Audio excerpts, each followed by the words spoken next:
Hello friends, मैं नीता तिवारी आप सभी का स्वागत करती हूं आपके अपने स्मार्ट लर्निंग के प्लेटफॉर्म पे।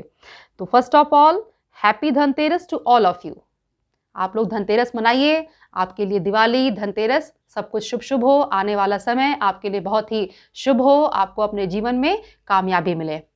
तो फ्रेंड्स, हम लोग बौद्ध धर्म के बारे में पढ़ रहे हैं और आज हम इसमें बौद्ध धर्म में भगवान बुद्ध के द्वारा जो बताया गया है 10 शील तथा आचरण, जो कि जो आम मनुष्य हैं, है ना, और जो भिक्षु और भिक्षुणी हैं उनके लिए जो 10 शील तथा आचरण जो बताए गए हैं, आज हम उनके बारे में यहाँ पर पढ़ेंगे। तो सबसे पहले महात्मा बुद्ध जो थे फ्रेंड्स, तो महात्मा बुद्ध ने मनुष्य के जीवन का जो मुख्य उद्देश्य, ठीक है, जो परम उद्देश्य था, वो क्या बताया? वो बताया था कि लक्ष्य उनका था निर्वाण प्राप्ति। ठीक है, भगवान बुद्ध ने बताया है कि जो मनुष्य के जीवन का जो परम लक्ष्य है वो क्या है? वो है निर्वाण प्राप्ति। ठीक है, निर्वाण का मतलब क्या होता है? मोक्ष प्राप्त कर लेना। ठीक है, आप सभी जानते हैं मोक्ष प्राप्त करना यानी कि जीवन मरण का जो चक्र होता है इससे मुक्त हो जाना, है ना। तो ये जो निर्वाण है, इस निर्वाण के प्राप्ति हेतु मतलब इसे कैसे प्राप्त किया जाए, इसके लिए भगवान बुद्ध ने आचरण की शुद्धता पर विशेष बल दिया है। और उन्होंने इस आचरण की शुद्धता हेतु मतलब इस आचरण की शुद्धता हेतु क्या किया है? 10 शील को पालन करना आवश्यक बताया है। ठीक है, मतलब कि निर्वाण प्राप्ति मनुष्य के जीवन का जो है मुख्य लक्ष्य होता है और उस लक्ष्य को प्राप्त करने के लिए जो आचरण की शुद्धता होती है उस पर मनुष्य को विशेष बल देना चाहिए। और उस जो आचरण की शुद्धता है उसके लिए भगवान बुद्ध ने 10 शील बताए हैं। ठीक है, तो आइए हम उसी को अब यहाँ पर देखते हैं कि कौन कौन से हैं। तो देखिए, सबसे पहला है अहिंसा। ठीक है, 10 शील इस प्रकार हैं: अहिंसा, सत्य, अस्तेय अर्थात यानी कि चोरी न करना, ठीक है, अपरिग्रह अर्थात धन संग्रह न करना, ब्रह्मचर्य, नृत्य व संगीत का त्याग, 7th क्या है? सुगंधित पदार्थों का त्याग, असमय भोजन का त्याग। ठीक है, अब इन सब का मीनिंग तो आप लोग समझ ही रहे होंगे। नेक्स्ट है कोमल सैया का त्याग। उसके बाद है कामनी कंचन का त्याग। ठीक है, तो ये जो 10 शील बताए गए हैं भगवान बुद्ध के द्वारा निर्वाण प्राप्ति का ये उपाय है। ठीक है, इससे जो मनुष्य है वो निर्वाण प्राप्ति करेगा। ठीक है, निर्वाण को प्राप्त कर सकता है। तो आइए आप देखते हैं। देखिए, 10 शीलों में से प्रथम 5 तो गृहस्थों के लिए यानी कि जो गृहस्थ आश्रम में जो रहते हैं उनके लिए है, यानी कि जो फर्स्ट 5 अहिंसा, सत्य, चोरी ना करना, अपरिग्रह यानी कि धन संग्रह ना करना और ब्रह्मचर्य। ठीक है, तो ये जो ऊपर के जो 5 है, जो प्रथम 5 हैं वो गृहस्थों के लिए तथा जो भिक्षुओं के लिए सभी 10 शील थे जिनके पालन करने से शुद्ध आचरण संभव हो सकता है। यानी कि अगर आपको अपना आचरण शुद्ध बनाना है तो आपको इनका पालन करना होगा। तो इनमें से जो शुरू के जो 5 है, ठीक है, जो प्रथम 5 है वो गृहस्थ आश्रम में जो लोग रहते हैं यानी कि हमारे आपके जैसे जो लोग होते हैं उनके लिए, और बाकी जो पूरे 1 से लेके 10 तक जो बताए गए हैं वो उनका पालन भिक्षुओं को करना होता है। ठीक है, आइए अब आगे देखते हैं। देखिए, क्षणिकवाद। तो महात्मा बुद्ध जो थे, महात्मा बुद्ध संसार को नित्य न मानकर क्षण भंगुर मानते थे, यानी कि जो समाप्त हो जाता है। ठीक है, उनका विश्वास था कि संसार की प्रत्येक वस्तु क्षणिक तथा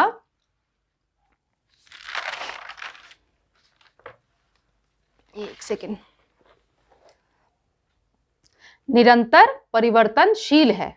ठीक है, भगवान बुद्ध का ये मानना था कि ये हमारा जो संसार है, इस संसार में कोई भी वस्तु नित्य नहीं है, हमेशा के लिए कुछ भी नहीं है। ठीक है ना, सभी खत्म होंगे, फिर जन्म लेंगे, फिर खत्म होंगे, इस तरीके से निरंतर उसमें परिवर्तन होते रहता है। ठीक है, सेकंड देखिए अनिश्वरवाद। तो महात्मा बुद्ध अनिश्वरवादी थे। उनका विचार था कि संसार की उत्पत्ति में ईश्वरीय सत्ता का कोई योगदान नहीं है, बल्कि कार्य कारण की श्रृंखला से यह संसार चलता रहता है। अर्थात संसार के कर्ता के रूप में ईश्वर का अस्तित्व नहीं है। ठीक है, इन्होंने ये माना है, भगवान बुद्ध का जो था वो ईश्वर की जो सत्ता है संसार की उत्पत्ति में, उसको उन्होंने अस्वीकार किया है। मतलब यहां बताया है भगवान बुद्ध ने कि हर कार्य के पीछे कोई ना कोई कारण होता है। ठीक है, जो भी कार्य होता है उसके पीछे कोई ना कोई कारण अवश्य होता है। चलिए नेक्स्ट देखते हैं, प्रतीत्य समुत्पाद। यह बौद्ध दर्शन तथा सिद्धांत का मूल तत्व है। महात्मा बुद्ध का विचार था कि एक वस्तु के विनाश के पश्चात दूसरे की उत्पत्ति होती है। ठीक है, प्रत्येक घटना के पीछे कार्य कारण का संबंध है। ठीक है, कार्य और कारण के बीच में संबंध होता ही होता है। कार्य कारण का यही सिद्धांत प्रतीत्य समुत्पाद के नाम से जाना जाता है। ठीक है, यानी कि हर कार्य के पीछे कोई ना कोई कारण अवश्य होता है। ठीक है, नेक्स्ट देखिए, कर्मवाद। अच्छा, ये सब चीजें जो है ना, अनिश्वरवाद, प्रतीत्य समुत्पाद, कर्मवाद, जो भी मैं आपको बता रही हूं, इनके नाम आप याद रखिएगा। ठीक है, चलिए देखिए नेक्स्ट, महात्मा बुद्ध का कर्म में विश्वास था। उनका कहना था कि यज्ञ, पूजा, बलिदान, जो मतलब जो ये सब कर्म कांड होते हैं, इसमें महात्मा बुद्ध विश्वास नहीं करते थे। ठीक है, तथा स्मृति आदि से मनुष्य अपने कर्मों के फल को नहीं मिटा सकता। मतलब कि इनका कर्मवाद में विश्वास था। इनका कहना था कि आप कितना भी पूजा, ये बलि जो भी देते हैं, ये सब करने से, यज्ञ, इन सब से जो मनुष्य है वो अपने उसने जो कर्म किए हैं उसके फल को वो मिटा नहीं सकता। ठीक है, अर्थात इसका मतलब क्या हुआ कि मनुष्य जैसे कर्म करता है वैसे ही फल को प्राप्त करता है। ठीक है, अब कोई मान लीजिए कि कोई चोर है या कोई डाकू है और वो सोचेगा कि मैं मतलब कि अपने कर्म का मैं जो कर्म कर रहा हूं, मैं चोरी करूं, फिर यज्ञ करूं, फिर चोरी करूं, फिर यज्ञ करूं, लोगों को सताऊं, फिर पूजा करूं, बलिदान दूं, तो मेरे जो पाप जो मैं कर्म करता हूं वो जो मिट जाएगा, तो ऐसा नहीं होता है। ठीक है, तो मनुष्य जो है वो जैसा कर्म करता है वैसा ही उसको फल प्राप्त होता है। चलिए नेक्स्ट है अनात्मवाद। ठीक है, महात्मा बुद्ध के अनुसार आत्मा नाम की कोई वस्तु नहीं है। उनके अनुसार मनुष्य का व्यक्तित्व कुछ संस्कारों का समूह है। नेक्स्ट देखिए, पुनर्जन्म। ईश्वर और आत्मा के अस्तित्व में विश्वास न होते हुए भी, देखिए ठीक है, महात्मा बुद्ध जो है वो ईश्वर में भी विश्वास नहीं कर रहे हैं, आत्मा में भी विश्वास नहीं कर रहे हैं, फिर भी ना होते हुए भी बुद्ध का पुनर्जन्म में विश्वास था। ठीक है, ये क्वेश्चन आता है, पुनर्जन्म में भगवान बुद्ध का विश्वास था या नहीं, इस तरीके के क्वेश्चन जो है वो आते हैं। ठीक है, तो भगवान बुद्ध जो थे उनका ईश्वर और आत्मा के अस्तित्व में कोई विश्वास नहीं था, लेकिन फिर भी उनका पुनर्जन्म में विश्वास था। परंतु इस संबंध में उनका विचार है कि पुनर्जन्म आत्मा का नहीं वरन अनित्य अहंकार का होता है। वे पुनर्जन्म को भी कार्य कारण नियम द्वारा संचालित मानते हैं। ठीक है, नेक्स्ट देखिए, कर्मकांड, यज्ञ तथा पशु बलि में अविश्वास। देखिए, पशुओं की बलि चढ़ाना तथा यज्ञ आदि में महात्मा बुद्ध का किंचित मात्र भी विश्वास नहीं था। ठीक है, कर्म कांडों के वे घोर विरोधी थे। जो ये हिंदू धर्म में जो हम कर्म कांड होते हैं, इन सबके वो बहुत बड़े विरोधी थे।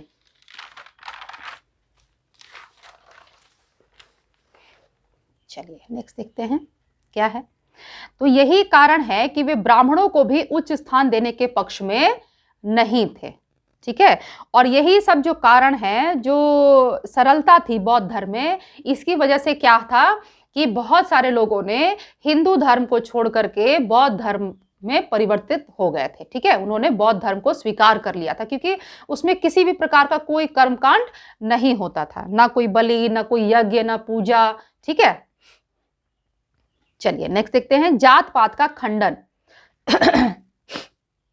महात्मा बुद्ध का जात पात में कोई विश्वास नहीं था, वरन वे सामाजिक समता में विश्वास रखते थे। उनका मत था कि बौद्ध धर्म का अनुसरण कोई भी कर सकता है। ठीक है। इसीलिए बौद्ध धर्म में चाहे कोई भी व्यक्ति हो, किसी भी धर्म का हो, किसी भी जाति का हो, वो कोई भी उसका अनुसरण कर सकता है, चाहे वह किसी भी जाति का हो। उन्होंने एक स्थान पर कहा है, ठीक है, महात्मा बुद्ध जो है उन्होंने एक स्थान पर कहा है कि हे भिक्षुओं, जिस प्रकार बड़ी बड़ी नदियां समुद्र में गिरकर अपना अस्तित्व खो देती हैं, उसी प्रकार भिक्षु के वस्त्र धारण करने पर उनमें वर्ण भेद नहीं रहता। धार्मिक जीवन में सब ऊंच नीच समान हो जाते हैं। क्योंकि आपने देखा होगा कि जो भिक्षु और जो भिक्षुणी होती हैं, उनका जो वस्त्र होता है वो सबका एक जैसा होता है ना। तो एक जैसा होने का मतलब क्या हो गया कि सबका एक जैसा है, यानी कि वहां किसी भी धर्म के लोग हो, किसी भी जाति के लोग हो, वो सब वहां पर समाप्त हो गया। ठीक है, सब एक समान हो गए ना। चलिए नेक्स्ट देखते हैं, अहिंसा पर बल। महात्मा बुद्ध अहिंसा के पक्षधर थे। उन्होंने बुद्धत्व प्राप्त करने के पश्चात जीवन पर्यंत अहिंसा परमो धर्म के सिद्धांत, ये आपने सुना भी होगा, के प्रचार प्रसार किया है ना। उनका मत था कि मनुष्य को अपने मन, वचन तथा कर्म से किसी जीव को दुख नहीं पहुंचाना चाहिए। ठीक है, अहिंसा के विरोधी थे। ठीक है, सॉरी, अहिंसा पर वो उन्होंने बल दिया था, हिंसा के विरोधी थे। ठीक है, तो हिंसा, उनको बिल्कुल भी हिंसा पसंद नहीं थी। आपने शायद उंगली माल की भी बच्चों कहानी सुनी होगी। ठीक है, उसमें जो उंगली माल था, जो लोगों को मारता था और उनकी उंगलियां काट करके और अपने गले में माला बना करके पहन लेता था। फिर भगवान बुद्ध को वो मिला तो उनको भी वो मारने चला, तो उन्होंने उससे बोला कि ठीक है, तुम पहले जो मैं बोल रहा हूं पहले वो तुम काम कर लो, उसके बाद जो तुम बोलोगे वो मैं कर दूंगा। ठीक है, जैसा तुम चाहोगे। तो जो डाकू था उंगली माल, उसने बोला कि हाँ बताओ क्या काम है, मैं ऐसा कौन सा चीजें नहीं कर सकता। तो उन्होंने क्या बोला था, आपने सभी ने ये स्टोरी सुनी होगी पक्का, है ना। तो भगवान बुद्ध ने उससे क्या कहा था कि जाओ पीपल के पेड़ से एक पत्ता तोड़ के लाओ। तो जो डाकू था उसने वो बड़ा हंसने लगा और उसने ठहाका मारकर कहा कि ये कौन सा बड़ा कार्य है, और वो गया और पीपल के पत्ते, जो पेड़ से डाल से उसके पत्ते तोड़ के लेके आया। अब भगवान बुद्ध ने कहा कि जब इसको जाओ वापस जाकर के जहां से तोड़ा था वहीं जोड़ दो। तो वो उसने कहा कि मूर्ख हो क्या, जो वहां से टूट गया उसको वापस वहां कैसे जोड़ सकते हैं। तो भगवान बुद्ध ने उसे समझाया कि जब तुम किसी चीज को जोड़ नहीं सकते तो उसे तोड़ने का हक तुम्हें किसने दिया, है ना।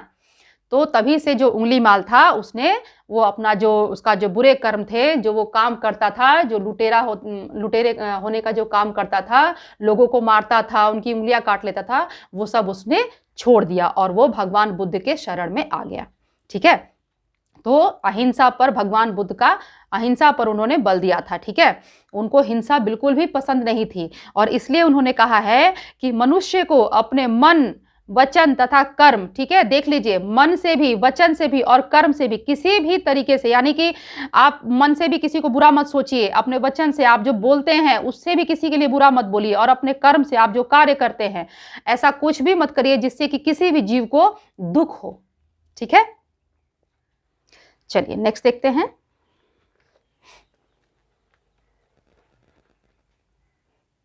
देखिए, वेदों में अविश्वास। महात्मा बुद्ध ने वेदों को ईश्वरकृत नहीं माना तथा उनमें अविश्वास प्रकट किया। उनका मत था कि मनुष्य को सदैव अपने अनुभव द्वारा ही अपना आध्यात्मिक मार्ग खोजना चाहिए, उसे किसी गुरु ग्रंथ अथवा किसी बाहरी साधना का आश्रय नहीं लेना चाहिए। और लास्ट क्या है, निर्वाण, जो कि उन्होंने बताया है कि मनुष्य के जीवन का जो परम लक्ष्य है वो क्या है, निर्वाण की प्राप्ति, है ना। निर्वाण यानी कि मोक्ष की प्राप्ति। तो निर्वाण, महात्मा बुद्ध के अनुसार निर्वाण वह अवस्था है जिसमें ज्ञान की ज्योति द्वारा अज्ञान रूपी अंधकार की समाप्ति हो जाती है, अर्थात मनुष्य की समस्त वासनाओं और तृष्णाओं का नाश हो जाता है। ठीक है, तो ये हमने आज भगवान बुद्ध के द्वारा 10 शील और आचरण जो बताए गए हैं, जिसको फॉलो करके, जिसको अपना करके जो मनुष्य है वो निर्वाण प्राप्ति कर सकता है, उसके बारे में आज हमने ये यहाँ पर पढ़ा। ठीक है, तो अब आप इन सब चीजों को याद रखिएगा। ये जितने भी नाम हैं, जो 10 शील तथा आचरण जो बताए गए हैं, ये सभी आप याद रखिएगा क्योंकि इन्हीं से क्वेश्चंस आते हैं। ठीक है, चलिए फिर हम नेक्स्ट वीडियो में मिलेंगे। तब तक आप लोग मेरा वीडियो देखिए, इससे पहले के भी जो वीडियोस हैं उनको भी आप देखिए, और वीडियो देखने के बाद आपको पसंद आ जाए तो मेरे वीडियो को लाइक कर दीजिए। फ्रेंड्स, मेरे चैनल को अगर अभी तक आपने सब्सक्राइब नहीं किया है तो प्लीज़ मेरे चैनल को सब्सक्राइब कर लीजिए और बेल आइकन को दबाना बिल्कुल भी मत भूलिएगा फ्रेंड्स, और मेरे वीडियो को आप ज़्यादा से ज़्यादा शेयर भी करिए। ठीक है फ्रेंड्स, हम अगले वीडियो में मिलेंगे। तब तक आप लोग पढ़ते रहिए, अपना ख्याल रखिए, खुश रहिए, मुस्कुराते रहिए। Bye bye.